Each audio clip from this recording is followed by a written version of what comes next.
ہم ایک مشکل ٹائم سے گزر رہے ہیں کہ ایک بہت ہی انسٹیبل قسم کا اس وقت پاکستان ہے.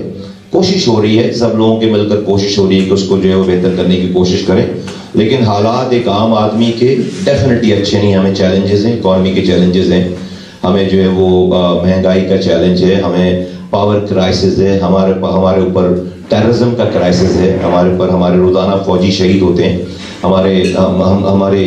ہماری جو یوتھ ہے, یوتھ بلج ہے ہمارے پاس, 68% یوتھ بلج ہے آج اس ملک میں.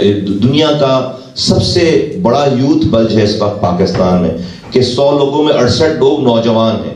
دنیا میں جو ایجڈ پاپولیشن ہے وہاں پر جاپان میں وغیرہ میں پرائمری سکولز بند ہو رہے ہیں کیونکہ جو ہے وہ بچے ہی نہیں ہیں, اور ہمارے ہاں جو ہے وہ 68% یوتھ بلج ہے. اب یہ ایک ٹیکنگ ٹائم بوم ہے کہ اگر آپ نے ان کو ریاست نے چینلائز نہیں کیا, ان کو رستہ نہیں دیا, تو یہ جو اپرچونٹی ہے, یہ اپرچونٹی ہمارے لیے تھریٹ بن جائے گی.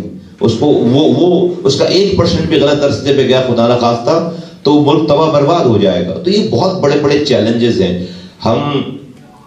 ہمیں اور اچھا ہونا چاہیے, آج کی گورننس میں ہمیں اور اچھا ہونا چاہیے, اور بہتر ہمیں کام کرنا چاہیے, اور اچھی طریقے سے ہمیں اس پہ ان چیزوں کو کرنا چاہیے. اب اس کے لیے کیا ضرورت ہے؟ دیکھیں, مشکل وقتوں میں, مشکل اوقات میں آپ کو مشکل فیصلے چاہیے. ہمارے ہاں ڈیفینیٹلی جو ہے وہ حکومتیں اتنی مضبوط نہیں ہیں کہ وہ سب کو ناراض کر کے, اس لیے کہ آپ کو مشکل فیصلے کرنے میں ناراض آپ کو کرنا آنا چاہیے, آپ کو ہمت ہونی چاہیے کہ آپ ناراض کر سکیں. جب آپ مشکل فیصلے لیتے ہیں تو لوگ ناراض ہوتے ہیں, لیکن اگر آپ صحیح ہیں تو آپ کر گزرتے ہیں.